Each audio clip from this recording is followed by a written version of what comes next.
Dear students, আজকের তোমাদের জন্য নিয়ে চলে এসেছি বোমযাত্রীর ডায়েরি থেকে গুরুত্বপূর্ণ প্রশ্ন উত্তর।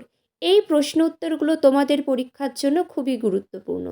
যে প্রশ্নগুলোতে আমি বিশেষ করে দাগ দিয়ে রেখেছি এগুলো ভালো করে পড়বে, তার সাথে এক্সট্রা যেগুলো আছে সেগুলো তোমরা জাস্ট একটু দেখে যাবে। তাহলে চলো শুরু করি। একের দাগেরটা দেখো, দুয়ের দাগেরটা আমি দাগ দিয়ে রেখেছি, মানে এটা খুবই গুরুত্বপূর্ণ। দেখো প্রশ্নটা, প্রফেসর শঙ্কুর বিড়ালের নাম কি? বিড়ালের নাম ছিল নিউটন, মনে রাখবে। প্রফেসর শঙ্কুর বিড়ালের নাম নিউটন। নেক্সট চারেরটা দেখো, দাগ দিয়ে রেখেছি।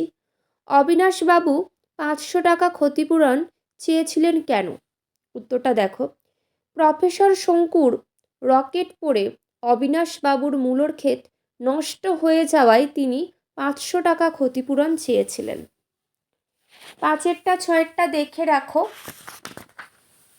সাতেরটাও দেখে রাখো, আটেরটাও দেখো, আর নয়েরটা খুবই গুরুত্বপূর্ণ, সেই জন্য দাগ দেওয়া।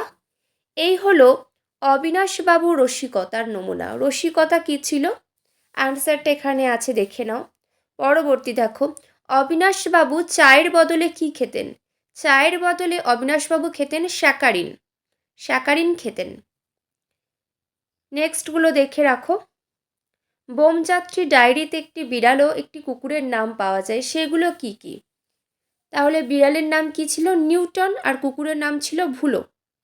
মনে রাখবে, এটা কিন্তু গুরুত্বপূর্ণ আছে, আমি দাগ দিইনি কিন্তু এটা গুরুত্বপূর্ণ।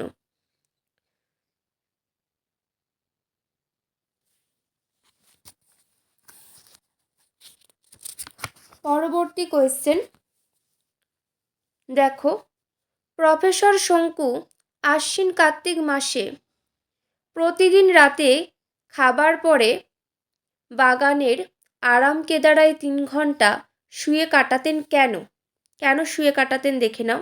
আশ্বিন কার্তিক মাসে উল্কাপাত দেখার জন্য প্রতিদিন রাতে খাবারের পরে প্রফেসর শঙ্কু বাগানের আরাম কেদারায় শুয়ে 2-3 ঘন্টা কাটাতেন। ঠিক আছে, 2-3 ঘন্টা করে কাটাতেন। পরবর্তী দেখো, কত তারিখ কটায় প্রফেসর শঙ্কু মঙ্গল যাত্রা করেছিলেন?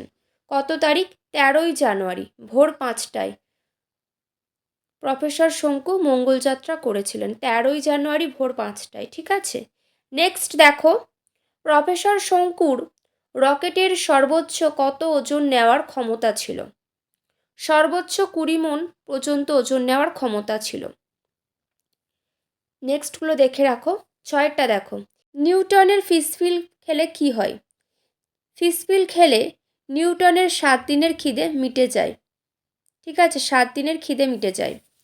তারপর দেখো, বটিকা ইন্ডিকা কি? বটিকা ইন্ডিকা হলো বট ফলের রস থেকে তৈরি বড়ি, যা খেলে 24 ঘন্টার জন্য খিদে তেষ্টা মিটে যায়। এই প্রশ্নগুলো পরীক্ষায় দেওয়া হয়, সুতরাং পড়ে রাখবে। তারপরেরটা দেখে নাও, আটেরটা। এইগুলো দেখে রাখতে হবে। দেখো, দুয়েরটা দেখো, মঙ্গল গ্রহে জল কীরকম ছিল? মঙ্গল গ্রহে নদীর জল ছিল লালচে স্বচ্ছ পেয়ারার জেলির মতো এবং স্বাদ ছিল অমৃতের মতো। তা ছিল শরীর ও মনের ক্লান্তিনাশক। খুব সুন্দর একটা কোয়েশ্চেন, তার উত্তরটাও সুন্দর। পরবর্তীগুলো দেখে রাখবে। পাঁচেরটা দেখো, মঙ্গল গ্রহে কোথায় বসে শঙ্কু ডায়েরি লিখেছিলেন? মঙ্গল গ্রহে একটি হলদে রঙের নরম পাথরের ঢিবির উপরে, তাহলে হলদে রঙের নরম পাথরের ঢিবির উপরে বসে শঙ্কু তার ডায়েরি লিখেছিলেন, মনে রেখো। ছয়েরটা দেখো, মঙ্গলীয় সৈন্যরা দেখতে কেমন? মঙ্গলীয় সৈন্যরা মানুষও না, জন্তুও নয়, মাছও নয়, কিন্তু এই তিনের সঙ্গেই তাদের কিছু সাদৃশ্য ছিল, মানে মিল ছিল। সেটাও অসম্ভব বলে মনে হয়। কোন বিষয়কে অসম্ভব বলে মনে হয়? দেখো, মঙ্গল গ্রহের প্রাণীরা যে মানুষের মতো কিছুটা হবে সেটাকে অসম্ভব বলে মনে হয়েছে। এটাও বেশ গুরুত্বপূর্ণ আছে। আটেরটা দেখো, সে দিব্যি নিশ্চিন্ত আছে। কে কেন? দেখো এখানে উত্তর দেওয়া আছে, পরেরগুলো দেখে রাখবে।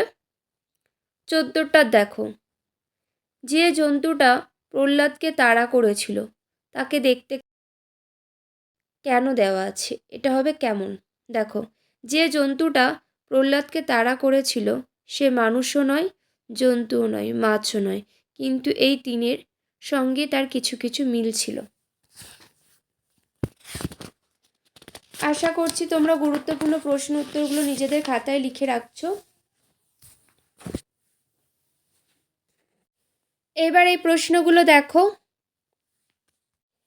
নিউটনের অরুচিটাও কমেছে। নিউটনের অরুচির কারণ কি ভাবা হয়েছিল?